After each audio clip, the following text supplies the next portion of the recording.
The majority of football clubs are owned by individuals, and with the amount of money in the game now, it should come as no surprise that teams at the highest level are owned by some of the wealthiest individuals in the world. A link between football clubs and companies is nothing new though. A number of prominent football clubs were started as works teams formed by a large company with a team made up of employees of said company. Whilst the vast majority are no longer owned by the original company, and very few only accept players from a specific company, there are a few that remain. More common these days though are enormous multinational corporations or holding companies. For the purposes of this 7, we've tried to go for clubs that aren't owned by companies whose sole purpose is to manage those clubs and to act as a screen for the individuals who are really behind them. Here are 7 football clubs owned by companies. Inter Milan. Suning Holdings Group. One of the traditional big 3 in Italian football, having won 39 trophies, including a historic treble in 2010, Inter Milan are titans of the European game. That hasn't been the case since that brilliant treble-winning campaign though. They haven't won a trophy or finished in Serie A's top 3 since 2011, in a near-decade-long decline alongside rivals AC Milan. Chinese company Suning Holdings Group acquired a controlling stake of over 68% of shares in Inter Milan in the summer of 2016. Following a chaotic debut campaign, improvements have been made under Suning's ownership. Inter played in the Champions League for the first time in 7 seasons last term and will have even loftier ambitions next season following the arrival of Antonio Conte.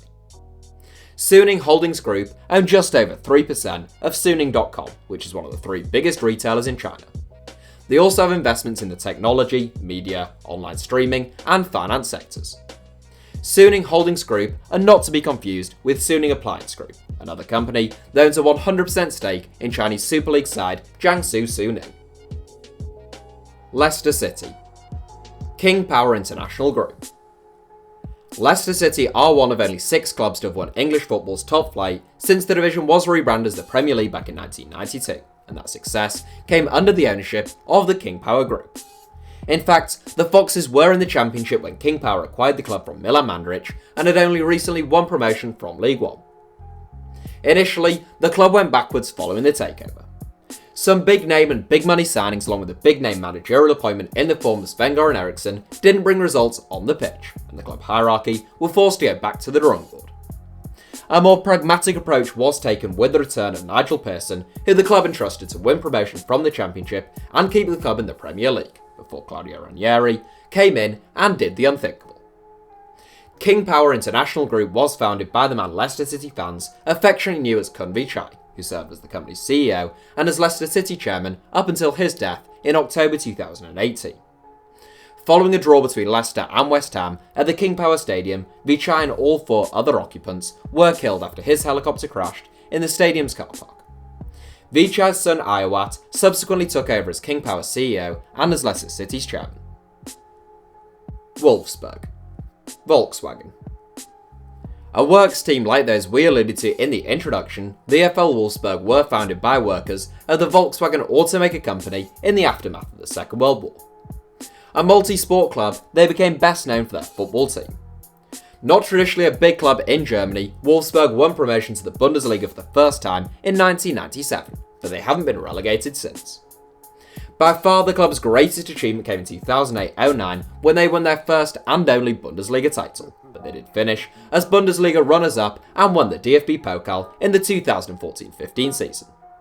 Volkswagen are one of the biggest car manufacturers on earth, owning obviously the VW brand, but also the likes of Audi, Bentley, Porsche, Bugatti and Lamborghini. Volkswagen were founded in 1937 on the orders of Adolf Hitler, who wanted to create a car for the masses, at a time when only 1 in 50 Germans owned a car due to the prohibitive entry-level price. When it became clear the plan wasn't financially sound and the private industry couldn't do it, Hitler made it a state project.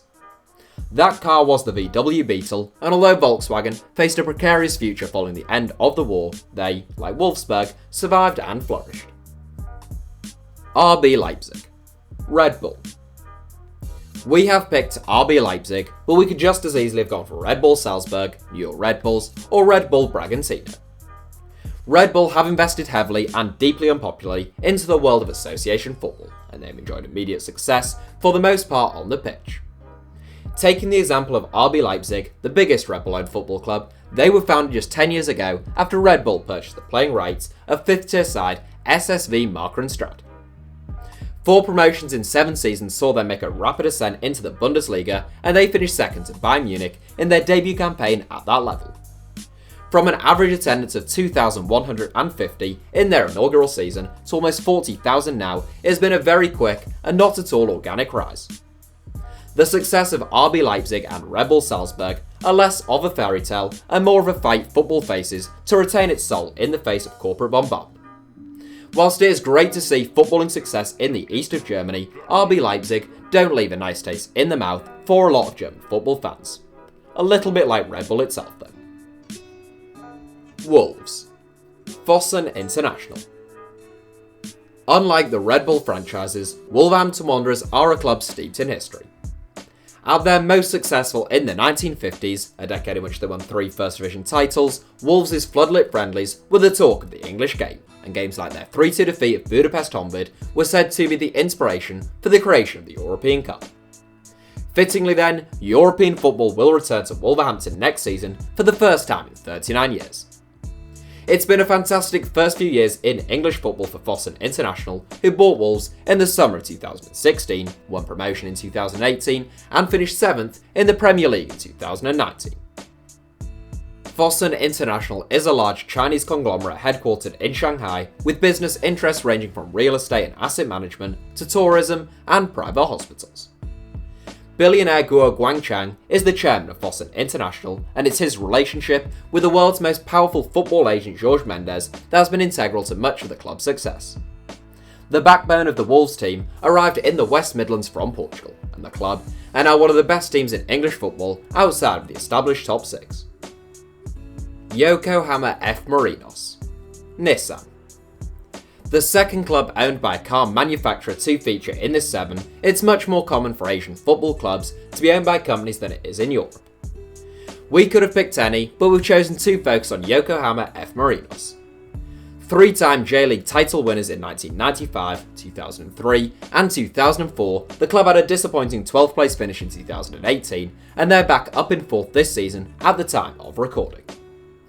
Founded in 1972 as the company team of Nissan Motors, and inventively named Nissan Motors FC, the club went on to become Yokohama Marinos and eventually Yokohama F. Marinos following a merger. Nissan sold 19.95% of the club to the City Football Group in 2014, and there have been suggestions that CFG could look to acquire a controlling stake in the club at some point. Nissan are among the biggest car manufacturers in the world and reportedly lead the way in sales of electric vehicles. Since 1999, Nissan has formed part of the Renault-Nissan-Mitsubishi alliance, and together they sell 1 in 9 of all cars sold in the world. The honourable mentions. I won't go into enormous detail with regards to teams we didn't mention here, as there are plenty of clubs owned by companies. I will point out that the reason we didn't mention Manchester City or New York City FC and the City Football Group ownership situation in general is because although all those clubs are owned by CFG the company itself was created solely to own football clubs, meaning it isn't a traditional company like the others in this set. I will give quick honourable mentions to Italian trio Juventus, Napoli and Sassuolo, who are owned by the companies Exor, Filmora and Mapei respectively. Right. Clearly this 7 is in no particular order, but for the sake of a little bit of heightened drama and anticipation, let's pretend it is. Here is your top spot. Bayer Leverkusen. Bayer AG. The third German side to feature in this 7, Bayer Leverkusen finished just 1 place below RB Leipzig in the Bundesliga last season, but how the 2 clubs came to be owned by individual companies have little in common. Like Wolfsburg and Yokohama, Bayer Leverkusen were founded as a works team, unsurprisingly, for the pharmaceutical company Bayer in their case. That was way back in 1904, and 114 years on, the club is still owned by Bayer. Leverkusen have played in the Bundesliga every season since 1979, but despite having finished as runners-up on 5 occasions, they are yet to win the top flight of German football. They won the UEFA Cup in 1988 and were only denied a Champions League in 2002 due to a quite incredible volley by Zinedine Zidane. Their owners, Bayer AG, are one of the largest pharmaceutical companies in the world. Bayer were the company who named and brought aspirin to the market, and it remains one of their marquee products today. They also brought the now illegal and highly addictive Class A drug heroin to the market back in 1898 as a cough suppressant. You win some and you lose some, I guess. So that's it for Hour 7. Thanks for watching. Feel free to subscribe and turn on notifications for more from us if you enjoyed the video, and you can now also follow us on Twitter for more ramblings from me. Our username is simply @HITC Sevens.